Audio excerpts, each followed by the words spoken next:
Muy buenas noches.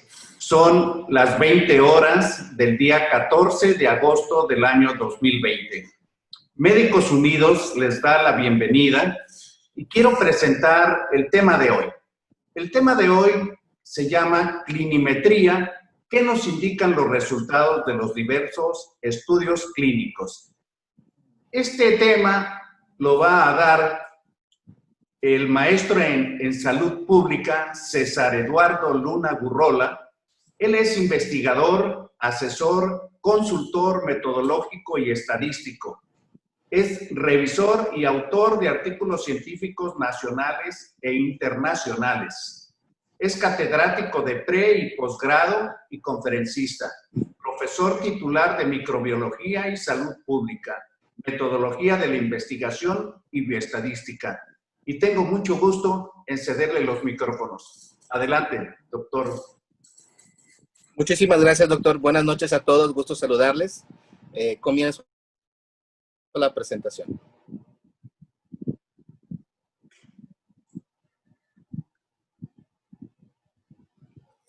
¿Me confirma, doctor? ¿Se ve la presentación? Sí. Excelente. Muy bien. Buenas noches a todos. Espero que les resulte interesante el tema que les quiero presentar. Voy a iniciar primero con la definición.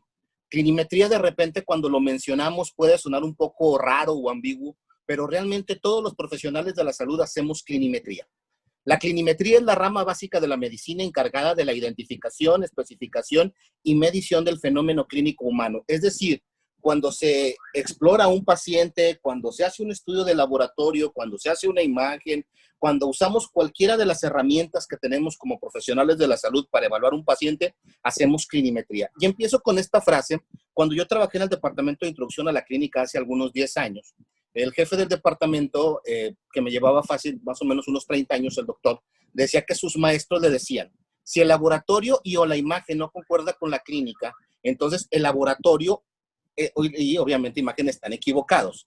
¿A qué me refiere con esta frase? El doctor lo que trataba de decir es que la confianza era totalmente a la clínica y es totalmente válido, porque si vemos las imágenes iniciales, vemos que en un inicio, por ejemplo, los equipos de rayos X no eran tan avanzados como los que tenemos ahora y los laboratorios, ellos preparaban sus reactivos, ellos preparaban su propio material, ellos preparaban su propio control, es decir, no había homogeneidad. Actualmente, a nivel de imagen, por ejemplo, esto ha avanzado de una manera increíble y tenemos una mayor capacidad de observar las estructuras. Y los laboratorios han pasado de la química húmeda o tradicional a la química seca, es decir, química que ya viene en tirillas, que ya viene estandarizadas, que ya se te dan los controles. Ahora, viene una pregunta. ¿Qué tanto podemos confiar en una prueba? Es decir, una hemoglobina glucosilada, ruidos cardíacos, una radiografía, un TAC, una maniobra clínica. Todo va a depender mucho de contra qué lo contrastamos. Esta imagen que están viendo ustedes es el cuadro básico para evaluar una prueba, una maniobra, una exploración. Lo que tenemos primero es lo que vamos a llamar el estándar de oro, que el estándar de oro es aquello que nos va a establecer la presencia o la ausencia de la enfermedad. Por el otro lado, vamos a tener la prueba o el test que estamos haciendo. Si vemos esta tetracórica, esta gráfica cuadrada, podemos observar que abajo del estándar de oro tenemos enfermedad presente, enfermedad ausente. Es decir, el estándar dice, el paciente está sano, el paciente está enfermo. Y del otro lado tenemos la prueba con la que estamos tratando de evaluar esa enfermedad. Como les decía, una hemoglobina glucosilada, ruidos cardíacos, una radiografía. Aquel que el estándar de oro dice que está enfermo y la prueba da positiva, lo llamamos verdaderos positivos. Aquel que el estándar de oro dice que no hay enfermedad, pero la prueba da positiva, lo llamamos falsos positivos. Aquellos cuando el estándar de oro dice la enfermedad está presente, pero la prueba es negativa, lo llamamos un falso negativo. Y finalmente, si la enfermedad está ausente y la prueba es negativa, lo llamamos un verdadero negativo. Ahora, ¿cómo lo medimos? Bajo los conceptos básicos de sensibilidad, especificidad, valor predictivo positivo y valor predictivo negativo. Voy a tratar de mantenerme matemáticamente, con conceptos matemáticos lo menos posible y les prometo que es esta y la siguiente diapositiva. ¿Qué es la sensibilidad? Es la proporción de individuos enfermos que poseen una prueba positiva. Es decir, es la capacidad de la prueba de que los enfermos den positivos, es decir, que los positivos para la enfermedad salgan positivos en la prueba.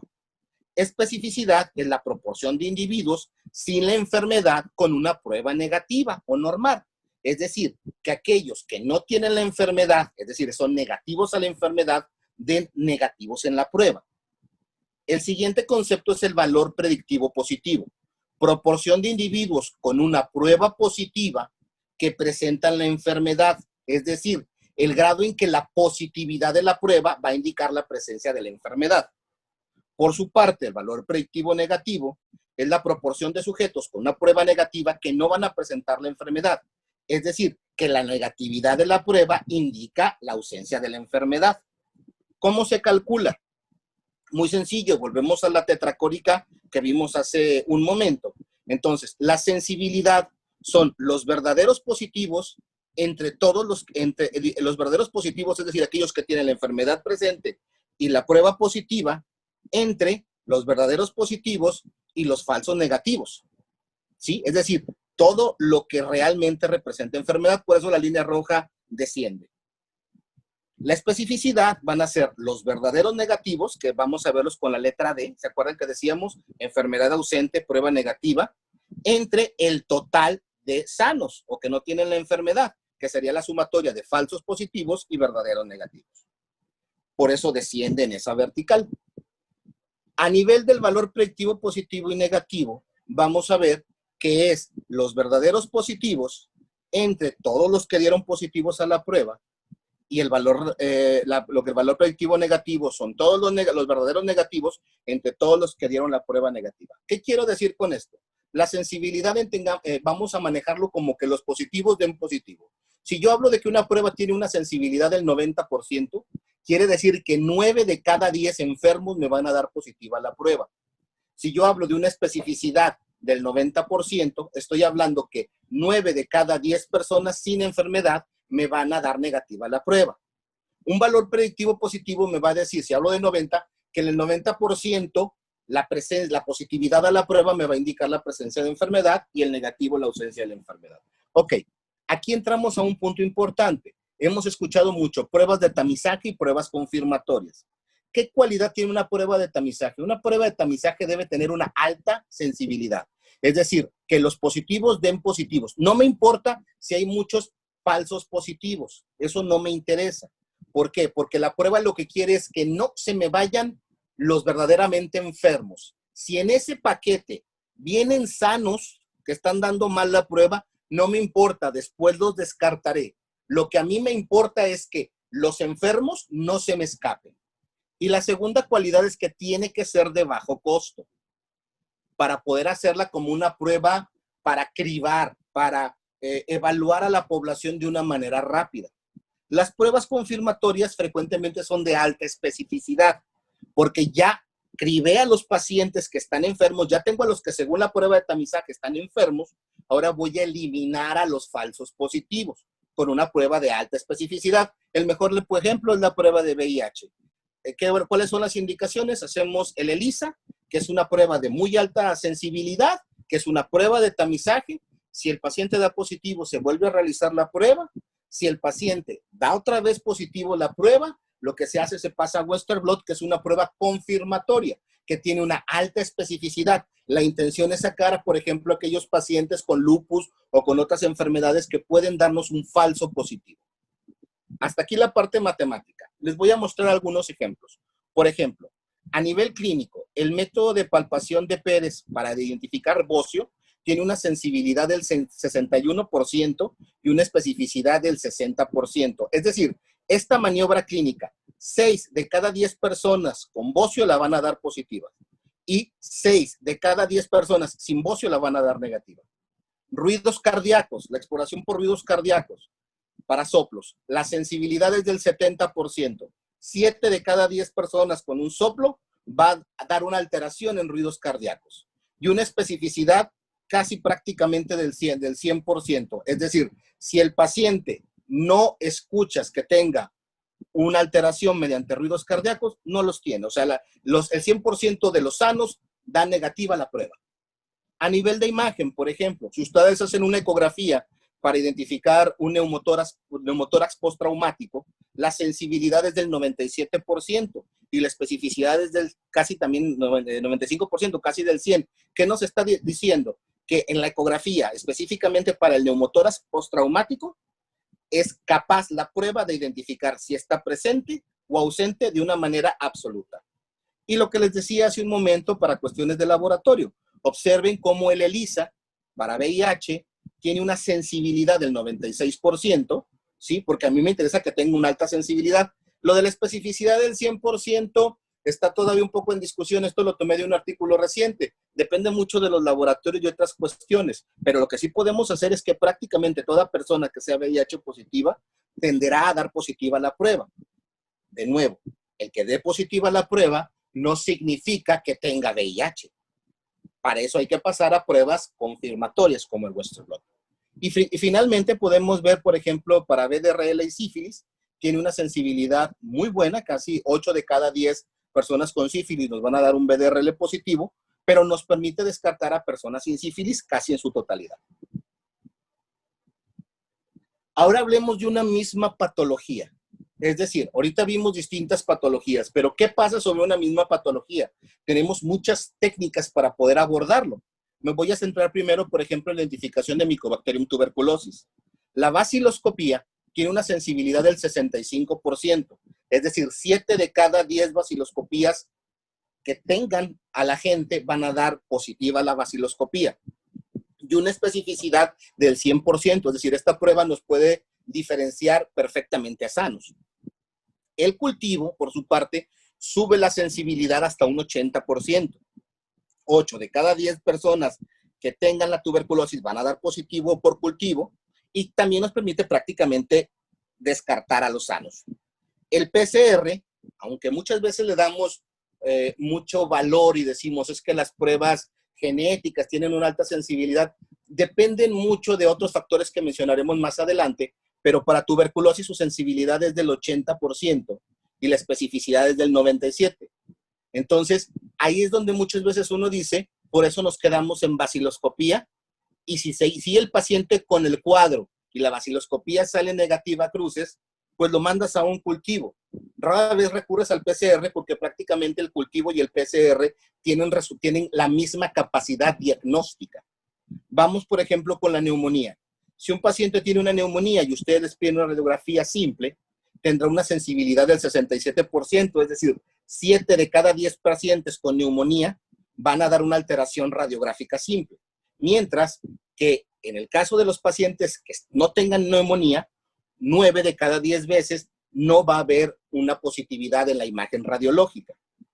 Por su parte, la ecografía torácica tiene prácticamente toda la sensibilidad y toda la especificidad. Es decir, en el caso de neumonía, si ustedes realizan la ecografía torácica, es prácticamente seguro que les pueda diferenciar la presencia o ausencia de neumonía en un paciente. ¿Qué nos va a perjudicar al momento de hacer o validar qué tan buena es una técnica? Analicémoslo de una manera como una analogía. Uno es siempre tan bueno como el top o el estándar que nos pongan. Es decir, si nos formaron buenos maestros, si tenemos buenos hábitos, pues vamos a ser buenos. Si tenemos hábitos intermedios o nos formamos de una manera no muy adecuada, por mejores que seamos, vamos a ser mejores a un nivel no tan bueno. Pasa lo mismo con las pruebas. El gold estándar es lo que define quién está enfermo y quién está sano. Pero hay que ser honesto. No siempre podemos saber quién está enfermo y quién está sano. Es excelente cuando, por ejemplo, la enfermedad, como vemos en el primer cuadro, puede ser clínica y es clara. Por ejemplo, supongamos un protocolo en el que me tocó participar, cuerpos lamelares para detección de diestrés respiratorio. Queríamos ver la capacidad clínica de la identificación de los cuerpos lamelares para poder saber si podíamos establecer diestrés respiratorio en el recién nacido. Obviamente el gold estándar era que el recién nacido apareciera con la manifestación clínica, con el distrés. Así de simple. Entonces, eso es claro, no hay una manera de poderse equivocar. Muchas veces el gold estándar a nivel clínico puede ser, por ejemplo, también una autopsia. la autopsia es un perfecto gold estándar porque te llega al punto o una investigación mucho más elaborada. Pero no siempre es así, no siempre el gold estándar clínicamente es claro, puede ser subjetivo, puede ser la apreciación, como por ejemplo usar como un gold estándar el Apgar, que es a apreciación de quien lo establece. Es genial cuando es dicotómica, está enfermo o no está enfermo, pero ¿qué pasa cuando no es dicotómica, sino politómica? Es decir, que no podemos establecer si está enfermo o está sano, como para establecer si está embarazada o no está embarazada, sino, ¿sabes qué? Mira, es que está en rangos. Por ejemplo, la depresión, ¿sí? Otro punto es, ¿está validado? O sea, ese estándar de oro, la comunidad científica internacional dice, sí, eso es capaz de identificar sanos de enfermos. Y la última, ¿es oficial? Es decir, la comunidad médica, las asociaciones, ¿aceptan a ese gold estándar como aquel capaz de identificar sanos de enfermos? Otro puede ser también que el gold estándar sea una opinión. Es que yo voy a usar este test para identificar esta enfermedad. ¿Y cómo voy a saber si está enfermo? Ah, es que va a entrar un especialista a hacer el diagnóstico. Por ejemplo, vemos el caso de la psiquiatría. En la psiquiatría, el gold estándar es la entrevista estructurada, porque los psiquiatras se forman para ser, vamos a decir, detectores de enfermedad, por así decirlo, ¿sí? Entonces, no importa lo que diga un test u otro test, eso los ayuda. Pero para ellos su gold estándar, lo máximo es la entrevista estructurada. Entonces, si una entrevista estructurada establece un diagnóstico, ese es el diagnóstico. Pero también a veces pasa cuando el gold estándar puede ser otro especialista, que tú estás utilizando, por ejemplo, tú estás haciendo una prueba y resulta que el otro especialista te tiene que decir si es o no está enfermo. Ahí ya empieza a haber cierto traslape de información. Otro tema es la opinión del paciente. Es que el gold estándar es si el paciente se sintió o no se sintió mejor. Es decir, yo tengo tal prueba y quiero definir si está o no está enfermo y luego le pregunto al paciente si se sintió enfermo o no se sintió enfermo. O igual una empresa puede decir, para mí el criterio de enfermedad es este es el gold estándar. Entonces tú haces una prueba, tú evalúas una prueba, un test, una medición de un analito, una maniobra clínica, lo que ustedes, una exploración, lo que ustedes gusten, y está circunscrito a que la empresa te dice, te voy a mandar a los enfermos y te voy a mandar a los sanos. Pero te están dando como gold estándar lo que ellos creen que son enfermos y lo que ellos creen que están sanos. Otro es que a veces utilizamos otras técnicas. Es decir, yo tengo una técnica A que es maravillosa, que es excelente, que es perfecta, que para mí es lo mejor. Entonces traigo una nueva prueba. ¿Y cuál voy a usar para utilizarla como gold estándar? Pues la prueba que más se utiliza. Pero ahí siempre hay que analizar esa prueba, qué limitantes tiene, qué requerimientos tiene, qué sensibilidad, especificidad y valores predictivos propios tiene la prueba. ¿Sí me explico? Es decir, si yo quiero bajar de peso y utilizo como gold estándar a una persona que trae sobrepeso, o sea, no una persona en peso normal, sino sobrepeso, pues mi gold estándar está un poco sesgado, o más aún si lo tomo con una obesidad 1. ¿Sí me explico? O sea, siempre hay que analizar qué va a definirnos la enfermedad y eso que nos define la enfermedad, cuáles son sus desventajas. Y finalmente la legislación. A veces las asociaciones médicas, las normas oficiales mexicanas, las leyes establecen y dicen, este es el criterio de enfermedad y punto. Estén o no estemos de acuerdo, sea o no sea, la legislación es clara, la enfermedad se va a clasificar así, así y así. Y cuando tú haces una evaluación de una prueba, está sujeto a esos criterios. Otros factores es la prevalencia. Les pongo este ejemplo. Este test X tiene una sensibilidad y especificidad del 99.5%, es decir, tiene la plena capacidad de identificar a personas con VIH y descartar los que no tienen VIH. Es magnífico. Tenemos dos poblaciones, la población A y la población B. En la población A, yo tengo seguro 6,000 pacientes VIH positivos. Yo ya tengo esa antecedente, ya tengo ese estudio. Obviamente la prevalencia que tengo de la enfermedad es del 0.21%, 0.21%. Cuando yo haga toda la matemática, el valor predictivo positivo me va a dar del 30%. Es decir, solo 3 personas de cada 10 con el test positivo estarían afectados, mientras que 7 con el test positivo no estarían afectados. En la población B, no tengo 8,000 personas, 6,000 personas, sino 800,000 personas con VIH, lo que me da una prevalencia casi del 30%. Entonces, ¿qué estoy diciendo?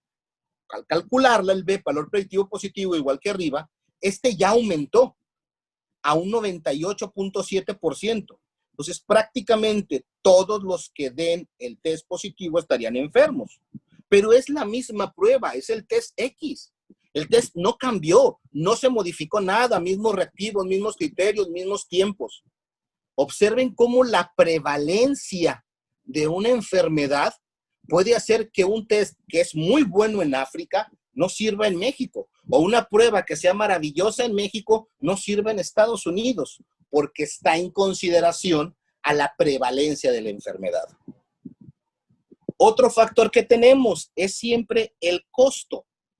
¿A qué me refiero con el costo?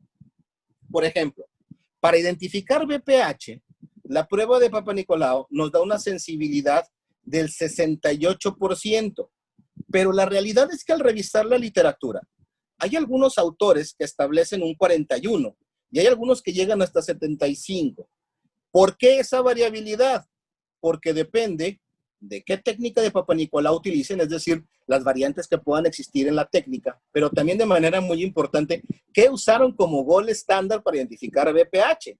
Porque no es lo mismo utilizar como gol estándar para el Papa Nicolau una colposcopía que utilizar para gol estándar para VPH una captura de híbridos.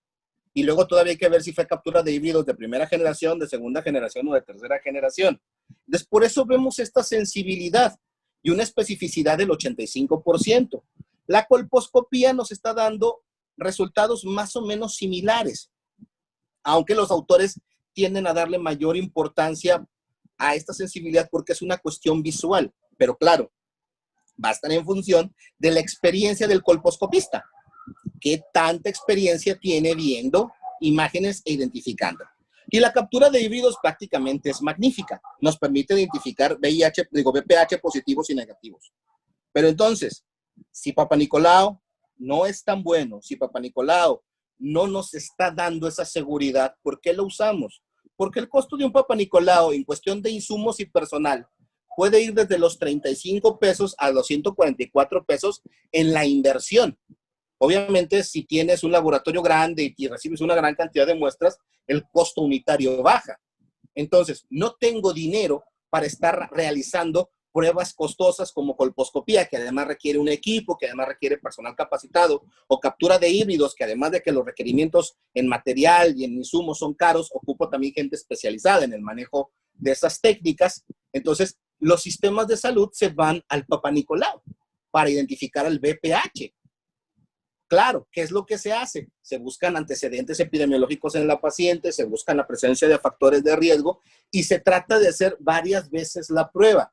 ¿Por qué? Porque a mayor número de pruebas amplía la sensibilidad y la especificidad de la técnica en cuestión de probabilidad de atrapar al enfermo. Aquí viene otro dato que a veces no analizamos, pero es muy importante, por ejemplo, la experiencia. La experiencia es muy importante para las distintas técnicas que existen. Por ejemplo, en práctica, voy a poner un ejemplo de laboratorio. Ustedes abren un laboratorio microbiológico y quieren hacer cultivo de Mycobacterium tuberculosis para poder ofrecer el servicio. Si ustedes contratan a un técnico nuevo, 6 de cada pacientes enfermos se los va a reportar como positivos. Y 7 de cada 10 pacientes sanos se los va a reportar como negativos. Pero si ese técnico ya tiene entre 5 y 10 años, su sensibilidad sube a un 77% y su especificidad sube a un 85% porque tiene práctica. Pero todavía si ese técnico se ha dedicado toda la vida al cultivo de micobacterias y además tiene 10 años de experiencia, prácticamente tiene la capacidad de diferenciar sanos, de identificar sanos y enfermos. Y ustedes van a decir, ¿pero por qué? Porque conoce la técnica, porque la ha repetido tantas veces que la sabe perfectamente, que ha corregido los errores sistemáticos, o al menos si no los ha corregido, los ha mantenido al mínimo y siempre repite el mismo error que va a cometer. Siempre se comete error en cualquier proceso. Entonces, al disminuirlo y sostenerlo, él prácticamente se vuelve un gol, una institución para identificar. Estamos hablando de la práctica. Él no ha estudiado más, él no se ha preparado más. Es una persona que ha estado haciendo y haciendo y haciendo cultivos. Fíjense cómo practicar incrementa la sensibilidad y la especificidad clinimétricamente hablando de nuestra identificación. Y pasa lo mismo en cualquier otro línea. Si ustedes tienen una enfermera para poder hacer, ahorita me meteré a exploración mamaria, pero para hacer cualquier tipo de exploración, palpación o incluso simple y sencillamente una sutura, mientras más practiques, ¿sí? Mejor lo haces. Bueno, a nivel de diagnóstico funciona igual. Otro es la especialización, por ejemplo. Un pediatra para identificar soplo cardíaco en paciente pediátrico. Según el doctor G, un pediatra con un examen físico podrá identificar el soplo cardíaco con una sensibilidad del 86, es decir, prácticamente 9 de cada 10 niños con un soplo cardíaco los va a poder identificar y va a poder identificar sanos solo 6 de cada 10. Pero si el pediatra suma además una radiografía de tórax y un electrocardiograma, prácticamente la sensibilidad y la especificidad es la misma. ¿Qué te está diciendo? Que es fácil de identificar, según el estudio, es fácil de identificar la afección, pero es difícil descartar la afección. En cambio, un cardiopediatra que tiene práctica, que se dedica solamente a corazón, pues va a tener prácticamente una sensibilidad y una especificidad absoluta con la pura exploración.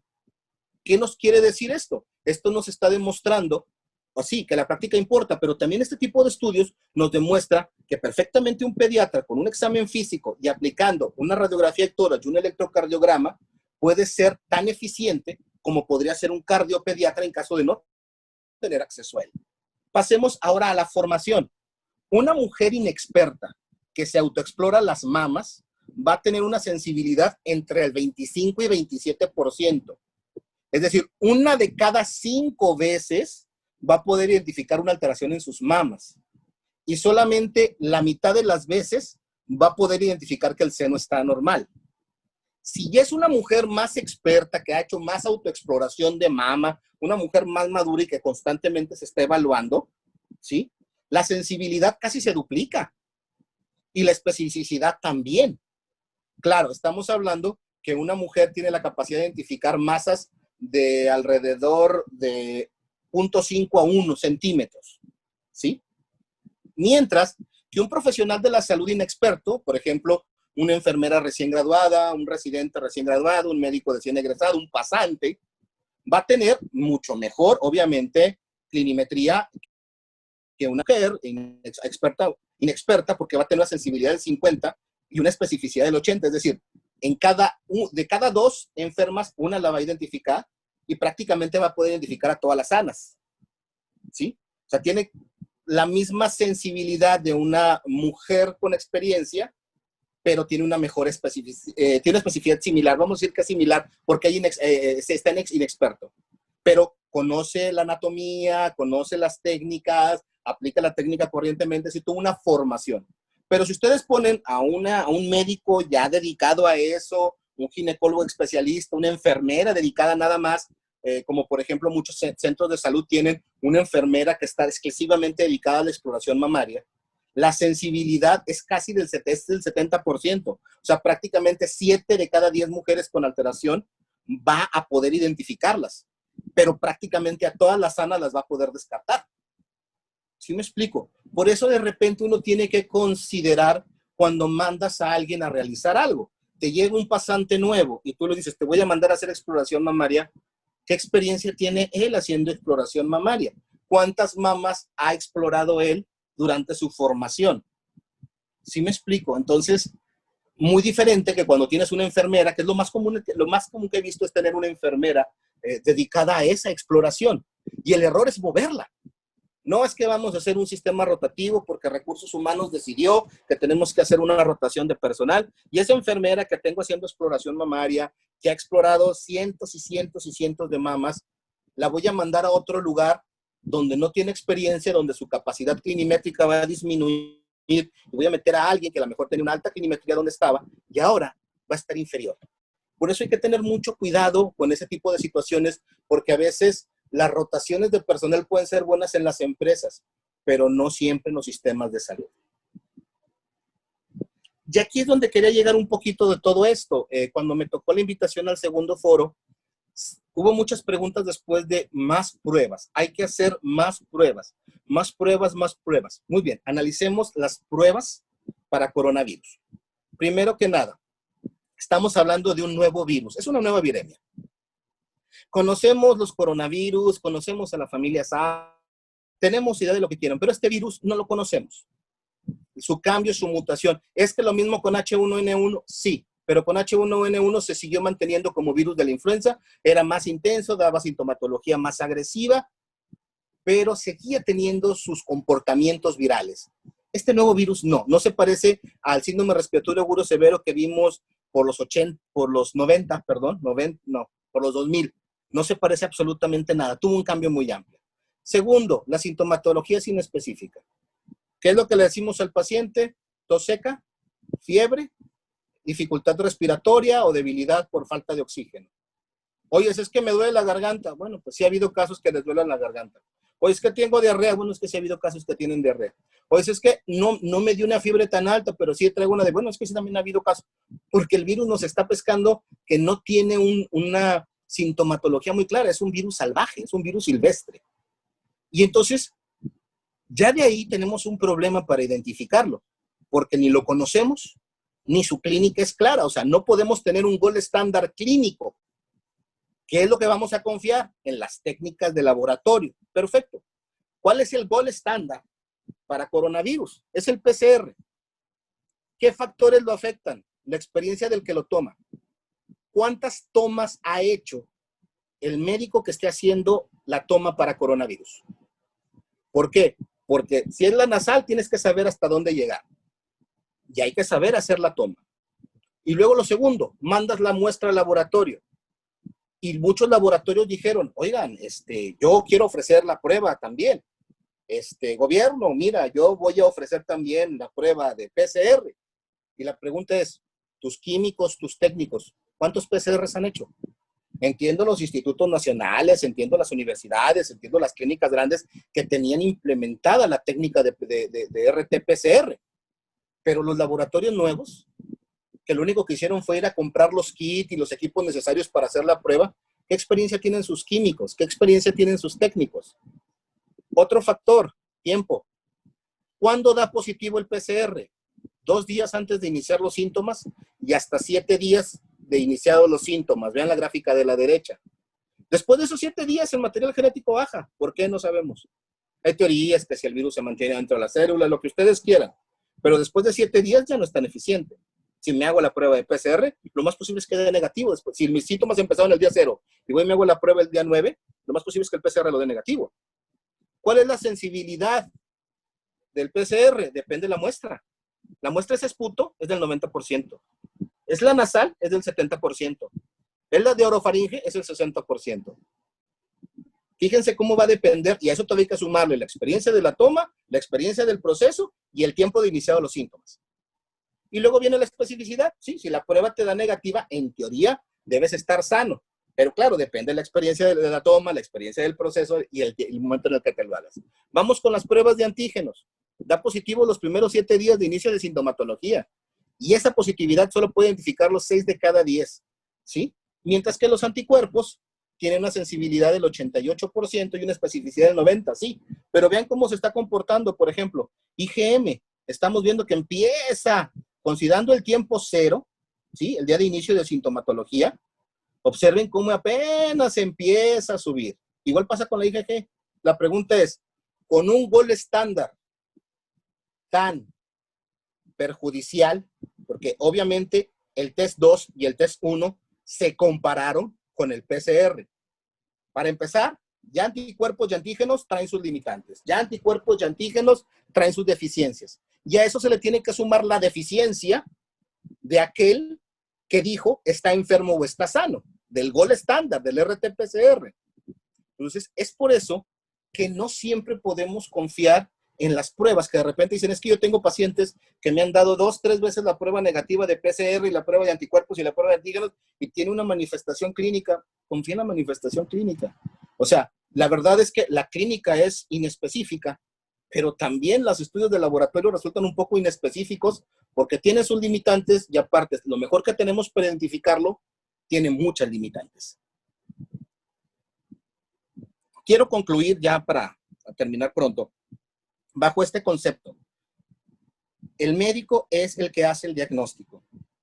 Aquí en Nuevo León, en el caso del coronavirus, hemos visto personas que no siguen la indicación, pero se han hecho la prueba 10 veces. E incluso personas que han traído los síntomas sin ir a consulta, van y se hacen la prueba, les da negativa porque pagan la parte privada y les dan resultado casi, no tengo coronavirus. No, el diagnóstico no lo vas a hacer tú como paciente, no lo va a hacer el público en general. El diagnóstico lo va a hacer el médico, basado en su clínica, la sintomatología que posea, la epidemiología, los antecedentes que tienen los pacientes, hacen la orientación y apoyado en los estudios de laboratorio, imagen y pruebas especiales. Pero el pensar que una prueba de glucosa me va a decir si tengo diabetes, que una hemoglobina glucosilada me va a decir que tengo diabetes, o que una radiografía me va a decir si tengo tal o cual afección, eso no es cierto. El médico es el que hace el diagnóstico y tenemos que entrenar y enseñar a nuestra población a entender que no pueden estar confiando en el doctor Google y que no pueden estar yendo a la Universidad Google a graduarse de todólogos, cardiólogos, pediatras, médicos, maestros en salud pública, epidemiólogos. No, esto requiere una formación. Otro concepto más, ya como penúltimo, es el concepto del cisne negro. Nicolás Taleb tiene un estudio muy interesante, un libro que se llama El cisne negro, muy, muy bueno. Entonces, él dice que hasta 1800, cuando ustedes decían cisne, pensaban en un cisne, en un animal blanco. Y entonces se descubrió un cisne que era de color plumaje negro. Entonces él dice, bueno, ¿cómo muchas veces asumimos cosas que no son? Es decir, uno debe confiar en lo poco que conoce y en lo mucho que desconoces. Para todo en la vida, sobre todo también en la cuestión clínica. ¿Sí? Es decir, yo les digo, por ejemplo, a mis alumnos en clase, si una chica conoce a un chico, tiene 2 semanas de conocerlo, y el chico es maravilloso, y lo ha visto todos los días, y ha sido un caballero, y la invita a un concierto en otra ciudad, ¿sí? Y ella dice, es que se ha portado maravilloso, tengo la confianza de subirme al carro con él e irme a otra ciudad. Tú estás considerando los pocos argumentos, o sea, los argumentos que tienes, pero son escasos, lo conoces 2 semanas. Tendrías que confiar más en lo mucho que no conoces a ese sujeto, porque solo lo conoces 2 semanas. Pasa lo mismo en la cuestión clínica. No basta con tomar la decisión confiando en lo que nos dice el laboratorio o la exploración en la imagen. También hay que considerar lo que no sé, lo que esas pruebas no me dicen, los errores, las limitantes en la sensibilidad y especificidad de las pruebas. Y finalmente quiero terminar con esta frase que pues todos la llevamos en la facultad, yo creo que la recordamos, cuando te decían que medicina es la ciencia y arte de curar y prevenir enfermedades. Esto es cierto en un sentido romántico, pero después de todo lo que vimos hoy, yo les puedo asegurar, y estoy seguro que ustedes también estarán de acuerdo conmigo, que la medicina es la ciencia de entender las probabilidades y el arte de manejar la incertidumbre.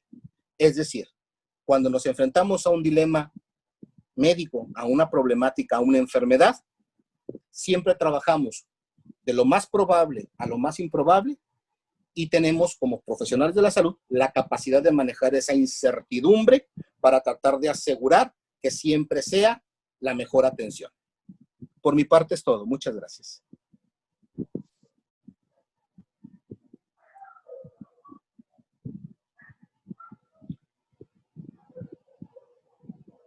Perdón, no lo escucho, doctor. Ahí ya me escucho. Ya lo escucho, sí.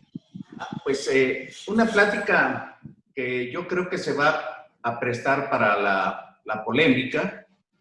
Y yo no sé si alguien quiera, parece ser que aquí ya hay, el doctor López Esquivel escribió, la sensibilidad y especificidad de las pruebas es diferente a lo que comenta de acuerdo a los estudios realizados en INDRE.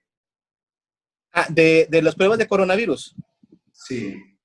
Ok, bueno, miren, aquí tenemos que ser muy, muy constantes en algunas cuestiones.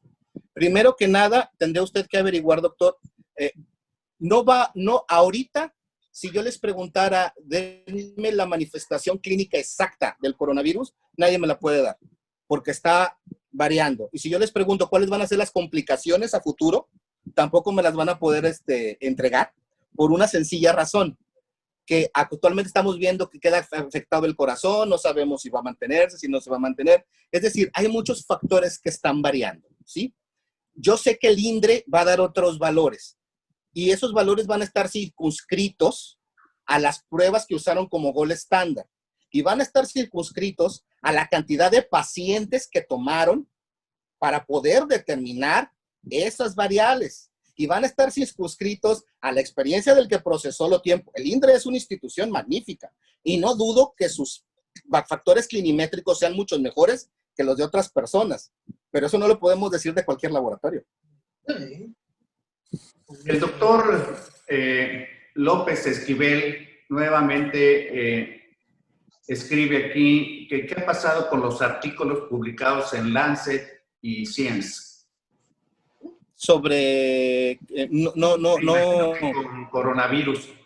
¿Quiere tener el micrófono, doctor Benítez?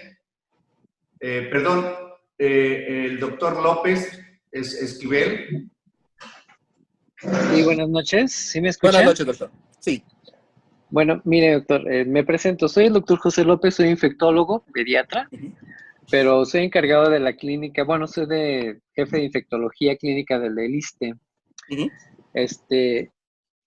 Algo que quería comentarle con respecto al coronavirus, porque pues se ha generado mucha polémica al respecto.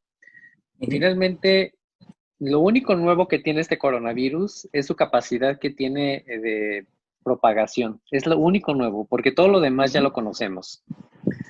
El hecho de que existan pruebas, tanto de ELISA o pruebas rápidas que tienen un punto o índice ratio específico para poder identificar los anticuerpos en sangre del coronavirus, pues depende de muchas cosas, depende del sistema inmune de cada persona, pero eso no significa que no funcione.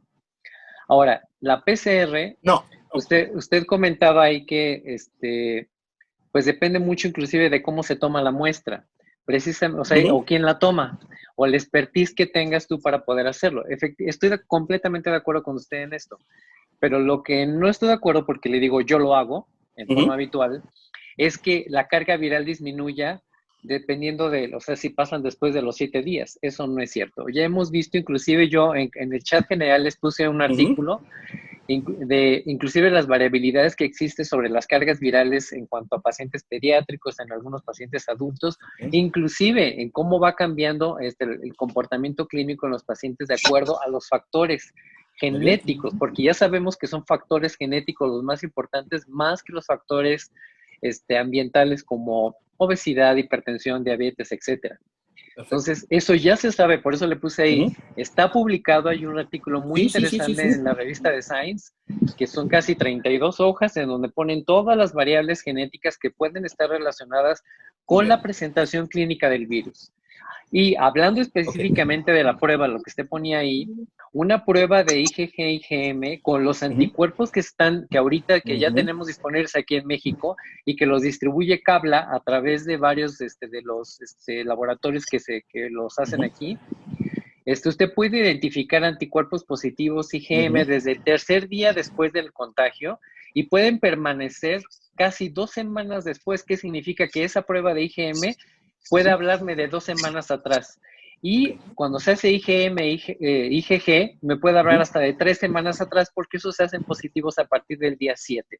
Eso ya lo tenemos ahorita, ya han cambiado, las pruebas no son las mismas a las que se hicieron en un principio. Inclusive ya tenemos el kit para hacerlo por ELISA, o sea, por índice ratio específico con ELISA de 4ª generación, y podemos hasta darle un valor, o sea, ya tenemos valores específicos para eso. Entonces, creo que el personal, hablando del sistema de investigación en cuanto al coronavirus, aquí en México, pues bueno, hablando del siglo XXI, el ISSSTE, 20 de noviembre, INDRE, el INER, ya tenemos un parámetro un poco más objetivo con respecto a cómo está sucediendo ese tipo de cosas. Entiendo de antemano lo que usted está comentando, pero solamente sí quiero que quede claro que, pues de una u otra forma, sí tenemos mejores parámetros para eso. Y en cuanto a la quisiera nada más... Muchas gracias. Voy a responder a la gente que quiera hacer preguntas de viva voz. Nada más. Video, Quisiera hacer nada más. Adelante, doctor. Sí, quisiera responder nada más una cosa, doctor. De hecho, yo no dije que no sirva. Yo estoy diciendo que toda prueba sirve dentro de parámetros muy específicos. O sea, yo no estoy criticando las pruebas existentes. De hecho, la información que tengo es correcto. A lo mejor no tengo la información tan reciente. Insisto, yo no soy infectólogo, yo me dedico a la clinimetría. Pero lo que les estoy diciendo es que no podemos tener toda la confianza. O sea, no podemos presuponer que una prueba tenga la verdad absoluta siempre, en todos los casos. Hay casos en los que el laboratorio es magnífico, hay casos que la clínica es magnífica, hay casos que la imagen es magnífica, hay casos que no forzosamente. Ahora, nada más para cerrar un punto, doctor. Yo no pongo en duda su instalación, ni el INDRE, ni nada de eso. Pero definitivamente usted no me podría asegurar que esa misma calidad se mantenga en los laboratorios que no tenían la experiencia y que se unieron al sistema de salud a ofrecer los servicios. Porque el INDRE y el IMSS y el ISSSTE son señores instituciones. No me queda ninguna discusión. Pero los laboratorios nuevos, yo no sé qué tanta capacitación tengan las personas. Habría que investigar, habría que hacer estudios. Esto está cambiando demasiado rápido y honestamente yo creo que ahorita las verdades de hoy, la mitad son mentiras mañana sin coronavirus. Muy bien. Bueno, parece ser que también la doctora Zamudio quiere hacer una pregunta. Si la quiere hacer de viva voz, le pido que encienda su video y su micrófono. ¿Ya me escuchan, doctor? Y aquí la escuchamos. Perfecto. Aquí está conmigo el doctor Chavarría. Él es el que va a hacer un comentario. A ver, adelante. A todos, muchas gracias. Estamos aquí en Jalapa atendiendo la conferencia. Lo que yo quisiera decir, más allá del coronavirus, porque creo que el tema se presta para mucho más que el coronavirus. Ahora, como tenemos la pandemia, esto ha sido muy destacado. Pero es muy importante lo que decía el conferencista. El examen de laboratorio, el resultado, muchas veces numérico, hay que interpretarlo. Se tiene que tener un criterio para poderlo interpretar. Esto pasa, por ejemplo, yo les digo a mis alumnos, con las transaminasas, por ejemplo. Llegó con 800 de transaminasas. ¡Oh, está malísimo! Se va a morir, qué barbaridad. Espérate, 2, 3 días después ya tiene 600. La tendencia es más importante que el resultado absoluto. Entonces estamos en el criterio. Y otra cosa que creo que no estamos haciendo bien en las facultades es instruir a los alumnos para que puedan moverse en la incertidumbre. La incertidumbre es cosa de todos los días en medicina. Tenemos un resultado, pero ¿y todo lo demás? ¿Qué hacemos con ello? A veces queremos el resultado porque es determinante. Hagámosle la tomografía. ¿Qué crees? No sirve el aparato. No vino el técnico. No hay tomografía. ¿Y ahora qué hacemos? Ahí es donde necesitamos el criterio para poder tomar la mejor decisión con la información que esté disponible. Ese es mi comentario. Muchas gracias. Totalmente de acuerdo. Gracias. No sé si alguien más desea hacer alguna pregunta o comentario. A ver, César, adelante. César. Adelante, César Virgen. ¿Yo? Bueno, pensé que querías opinar. Hablo, ya que me invitaste, hablo. Bueno. Sí, te escuchamos. No te vemos, pero te escuchamos. Deberías de encender tu video. No, le preguntaba al doctor el de lista de cuándo son sus referencias. La última guía del 30 de julio de los Institutos Nacionales de Salud dice claramente que la PCR es positiva un 70%. Puede subir casi al 100% cuando se toma de lavado bronquial. O sea, hay un 30% de falsos negativos. O sea, no es tan exacta. La guía de NIH dice claramente que los anticuerpos se deben de tomar a los 21 días con fines. Ya hay nuevas pruebas, como él dice, pero algunas todavía no están bien certificadas.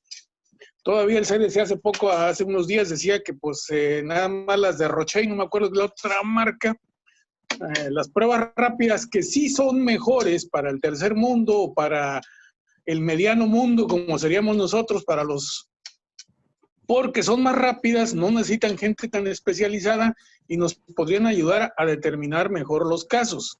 Pero ninguna prueba es definitiva. Yo me guío por el cuadro clínico, porque si una PCR, yo veo un paciente con síntomas a los 4 días, la PCR me sale negativa, la vuelvo a repetir a los 3 días y me sale positiva y el cuadro sigue confirmando, y aparte de los antecedentes, pues ya confirmo que es un COVID.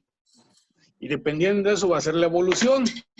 Ahorita están saliendo muchos artículos sobre cómo destruye el tejido pulmonar, cómo se ingresa, y pues con gusto hacemos intercambio de artículos. Bueno, yo subo muchos ahí con ustedes, pero cuando gusten.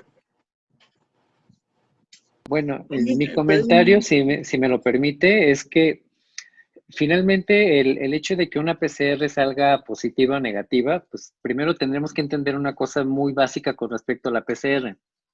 La PCR lo que hace es hacer pues ciclos para poder amplificar el material genético.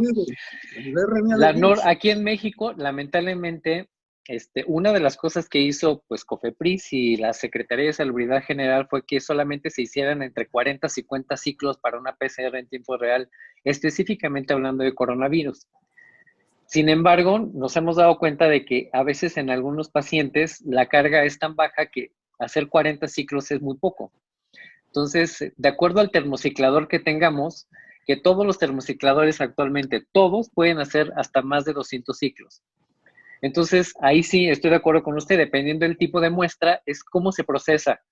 Si es de un aspirado bronquial, pues a lo mejor le hacemos sí 40 o 50 ciclos. Si es a lo mejor de un cepillado nasofaringio, se hacen a lo mejor 60 o 70 ciclos. El chiste es tener la confiabilidad de que el punto de corte que estamos utilizando con nuestro valor positivo sea lo equiparable para poder llevar un diagnóstico preciso. Precisamente el INDRE tuvo muchos problemas con eso, porque no sabía cuál iba a ser el punto de corte, de ahí los falsos positivos y falsos negativos que él dio.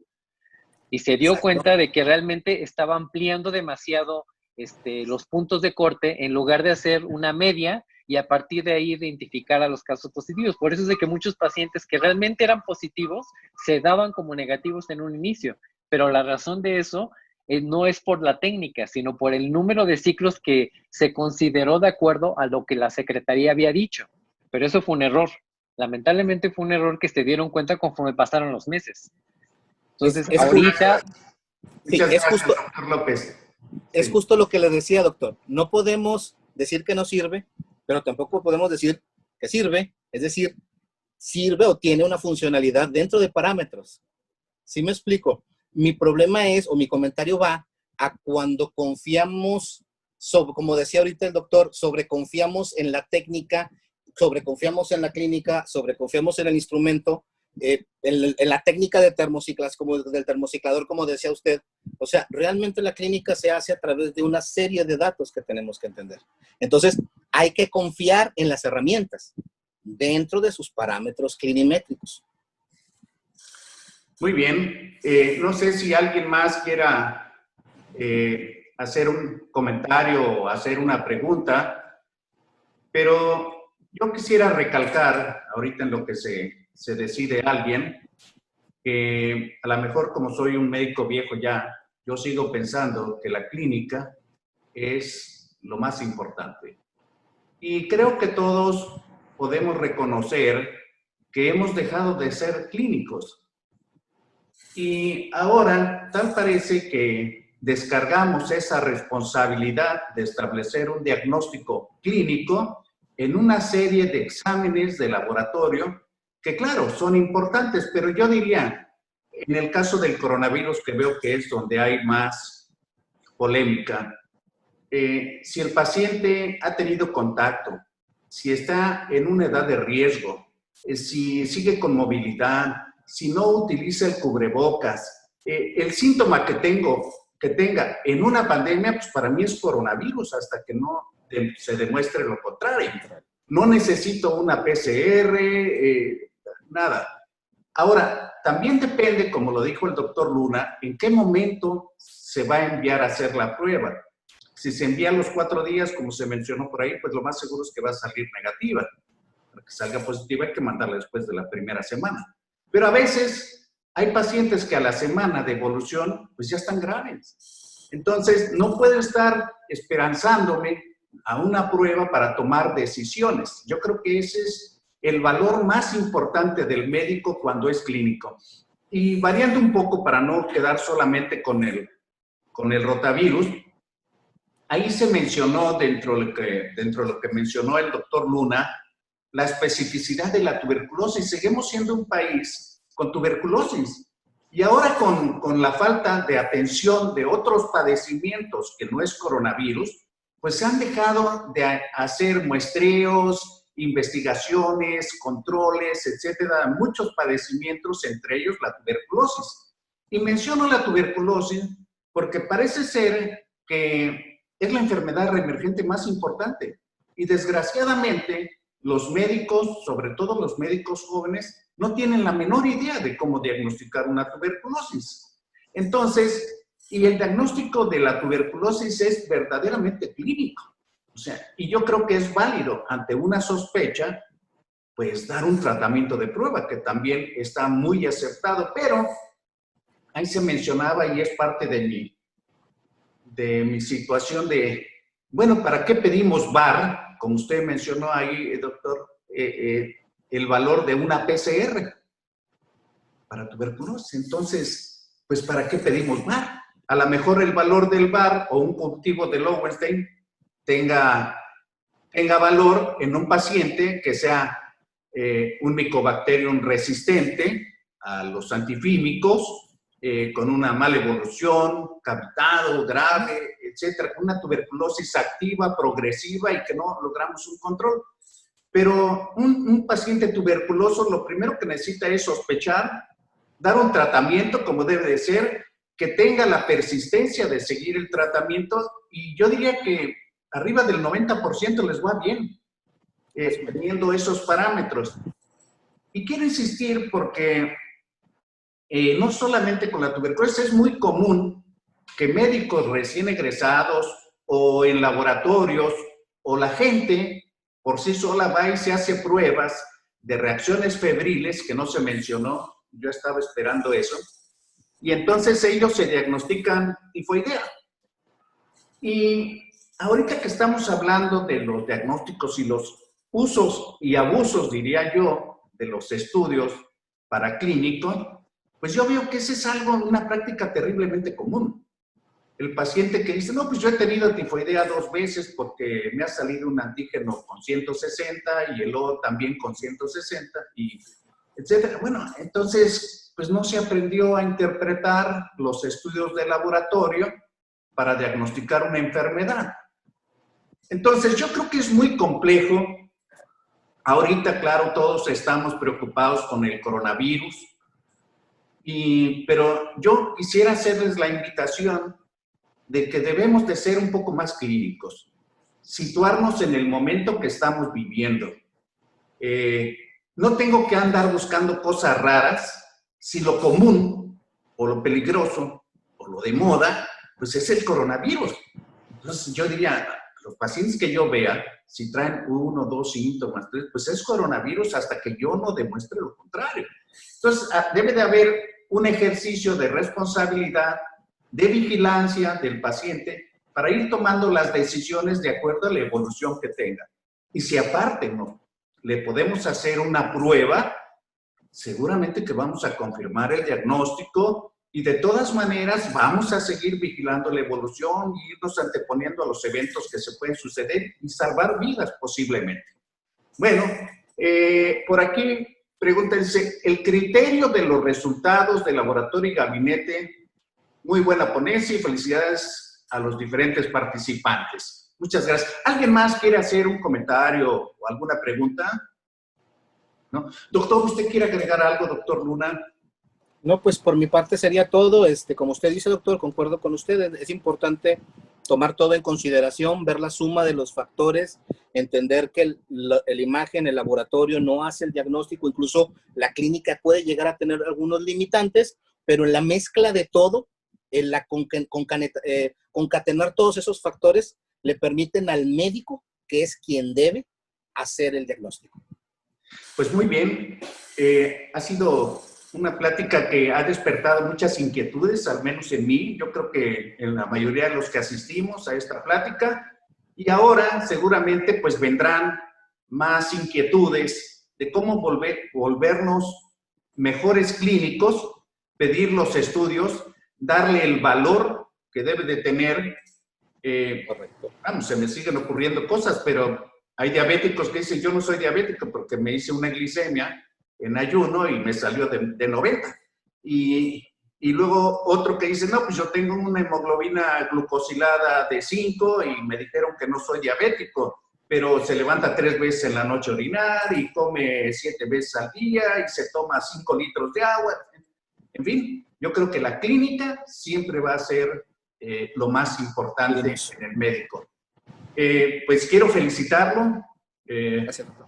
maestro en ciencias públicas, el doctor César Eduardo Luna Gurrola, por esta exposición y agradecerles a todos su asistencia a nombre de Médicos Unidos.